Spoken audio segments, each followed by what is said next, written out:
আল্লাহ, ভাস্কর্য বিরোধী আন্দোলন এটা তাওহীদ এবং শিরকের আন্দোলন, শিরকের সংঘাত ছিল।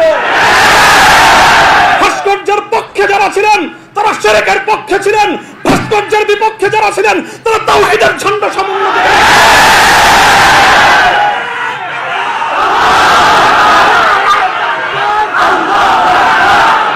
ইতিহাস আপনাদেরকে ক্ষমা করবে না।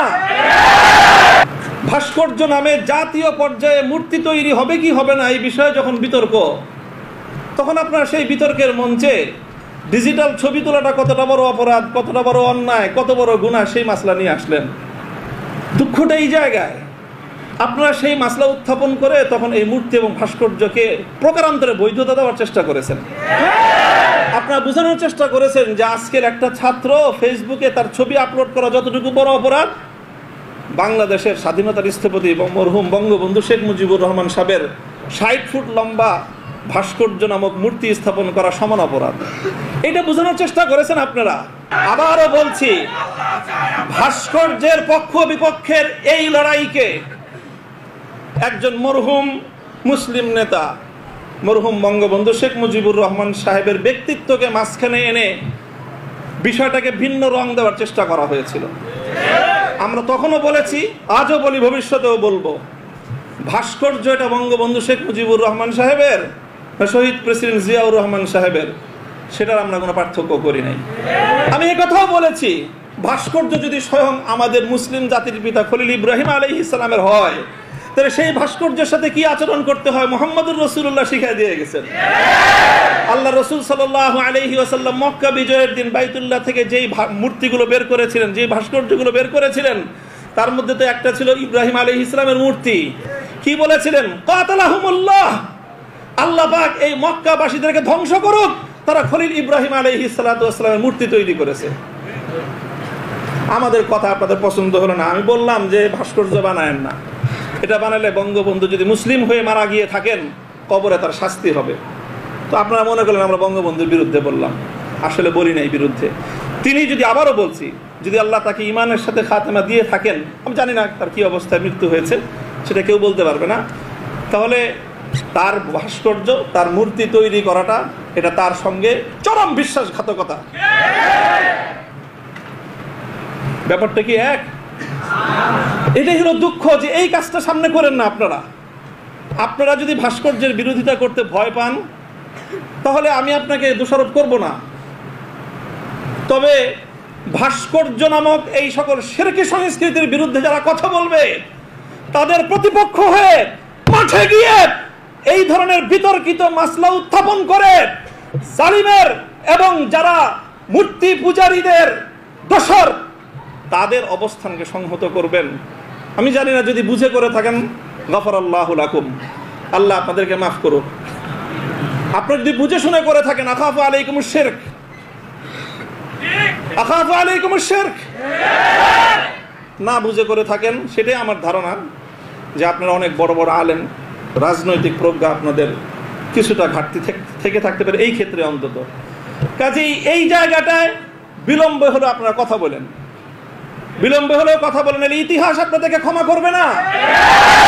মনে রেখেন না যে আমরা হেফাজতে ইসলামের কিছু নওজওয়ান আলেম এবার যেটা করছে, সরকার একটা ভালো বুদ্ধির কাজ করছে, আগের বার থেকে, আগের অতীত থেকে তারা শিক্ষা নিছে। তো শাইখুল হাদিসের মতো, মুফতি আমিনী সাহেবদের মতো বৃদ্ধ মানুষদেরকে মানে তারা আটকায় জাতির কাছে তারা একটা বিশেষ মানে বড় ধরনের একটা মানে আসামির কাঠগড়ায় দাঁড়া গেছিল। এবার তারা আমাদের মুরব্বীদেরকে কারো গায়ে স্পর্শ করে নাই, শুরুই করছে মামুনুল হক থেকে, যে এদের হাত পাওগুলি সব ভাঙিয়ে দাও, তাইলে এই বুড়া মাথা যেগুলো আছে সেগুলো আর কি করবে, এই পলিসি নিছেন। তো কাজেই যেটা করেছেন সেটা হলো, আবারও বলছি, যে এই ধরনের যখন তাওহীদ এবং শিরকের লড়াই হয়ে দাঁড়াবে, সর্বশেষ কথা হলো এই, খলিল ইব্রাহিম আলাইহিস সালাতু ওয়াস সালামকে যখন এই মূর্তি বিরোধী আন্দোলনের, মূর্তি বিরোধী কার্যক্রমের পরিণামে নমরুদ কি করেছিল? অগ্নিকুণ্ডে নিক্ষেপ করেছিল। এটা তো সবাই জানি আমরা, কিন্তু অগ্নিকুণ্ডে নিক্ষেপ করাটা এটা নমরুদের প্রধান শাস্তি ছিল না। নমরুদ ইব্রাহিম আলাইহিস সালাম থেকে যে প্রতিশোধটা গ্রহণ করেছিল সেটা কিন্তু প্রধান এটা ছিল না যে ওনাকে কি করেছে, আগুনে নিক্ষেপ করেছে। আরে খলিল ইব্রাহিমকে আগুনে নিক্ষেপ করে আর কি প্রতিশোধ নিবে? যে বেটা তার প্রাণাধিক প্রিয় সুপুত্রকে আল্লাহর জন্য হাসি মুখে কোরবানি করতে চায়, তার নিজের জীবনের দাম তার কাছে আর কতটুকু, তার কি মারবে আর কি জ্বালাবে? সবচেয়ে বড় যে জঘন্য কাজটা নমরুদ করেছিল সেটা হলো ইব্রাহিম আলাইহিস সালাতু ওয়াস সালামকে অগ্নিকুণ্ডে নিক্ষেপ করার আগে ওনাকে বিবস্ত্র করে ফেলেছিল, ওনার সারা শরীর থেকে কাপড় খুলে ফেলেছিল, বাংলায় বুঝেন নাই, উলঙ্গ করেছিল। আল্লাহ পাক রব্বুল আলামিন ইব্রাহিম আলাইহিস সালামকে এর জন্য একটা পুরস্কার দিবেন। সেই পুরস্কারটা আল্লাহর নবী বলেছেন, আউয়ালু মান ইউকসা ইয়াউমাল কিয়ামাতি ইব্রাহিম খলিলুল্লাহ। ও ইব্রাহিম, মূর্তির বিরুদ্ধাচরণ করার কারণে মূর্তি পূজারীরা তোমার শরীর থেকে সম্মানের আবরুর কাপড় খুলে নিয়েছে। কিয়ামতের দিন যখন সমস্ত মানুষ বিবস্ত্র থাকবে, সর্বপ্রথম আমি তুমি ইব্রাহিম খলিলকে কাপড় পরায়ে সমস্ত মানুষের সামনে সম্মানিত করব। আমার কেন জানে মনে হয়েছে আমি একজন অপরাধী, অনেক অপরাধের শেষ নাই, আমার ভুল ত্রুটির কোনো শেষ নাই। ওই যে বললেন না, ওই যে আব্দুল বাসিদের 42টা মামলা, মামলার তো অভাব নাই। এই যে কোনো মামলায় ফাঁসি দিতে পারেন, ফাঁসি দিতে তো আর অন্য কিছু লাগে না।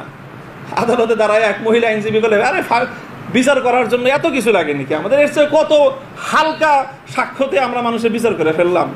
ওপেন আদালতে বলতেছে এই কথা, বিচার করার জন্য খুব কিছু লাগে না। হত্যা মামলা কতগুলো আছে আমার নামে, ছিনতাই মামলা আছে, পকেট চুরির মামলা, পকেটমারের মামলা আছে, চুরির মামলা আছে, সব মামলাই তো আছে। যে কোনো মামলা দিয়ে ফাঁসি দিয়ে দিতে পারেন। আপনারা চেষ্টা করেছেন বিবস্ত্র করতে চেষ্টা করেছেন, তবে একটা জিনিস ভালো করেছেন, আপনারা যেই কেসটাকে বিবস্ত্র করার জন্য বেছে নিয়েছেন সেই কেসটা ছিল খুব দুর্বল।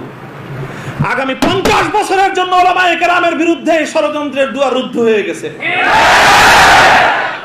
আপনারা যদি এই ধরনের ষড়যন্ত্র করতে থাকেন, জাতি আবার নতুন করে বলবে, এতদিন বলতো ইউসুফ আলাইহিস সালামের বিরুদ্ধে যে ষড়যন্ত্র করছে, মামুনুল হকের বিরুদ্ধে সেই ষড়যন্ত্র, সামনে বলবে মামুনুল হকের বিরুদ্ধে যে ষড়যন্ত্র হয়েছিল আব্দুল্লাহর বিরুদ্ধে সেই ষড়যন্ত্র। আমি আপনাদের কাছে দোয়া চাই, আল্লাহ রাব্বুল আলামিন যেন আমাকে এটার বিনিময়ে ইব্রাহিম আলাইহিস সালাতু ওয়াস সালামের সঙ্গী করে কিয়ামতের দিন আল্লাহ উঠান। আল্লাহ পাক রব্বুল আলামিন আপনাদের সকলকে জাযায়ে খায়ের দান করুন। আরেকটা অনেক বড় কথা আছে যে আমার এই সম্পূর্ণ এই যে আমার বিরুদ্ধে এত কিছু, এত বড় অভিযোগ বা এতটা মানে নিষ্পেষণের শিকার আমি কেন হলাম, এই কারণটা এখন আমি বলবো না, তবে আপনাদের সকলকে বলবো যে বাবরি মসজিদের জন্য আপনারা দোয়া করবেন। আমাদের বাংলাদেশের মতো কোনো গণভবন আর সংসদ ভবন, বঙ্গভবন কিছুই ছিল না। কান্দাহারের ছোট্ট একটা ঘরের মধ্যে ভাঙ্গা খাটের উপরে বসে টক্কর দিয়ে দিলেন তো সুপার পাওয়ারের সাথে। সারা দুনিয়া মনে করলো যে বেকুবের দল। 20 বছর পর আল্লাহ দেখা দিলেন যে তারাই বিজয়ীর দল। ওয়া আখিরু দাওয়ানা আলহামদুলিল্লাহি রাব্বিল আলামিন।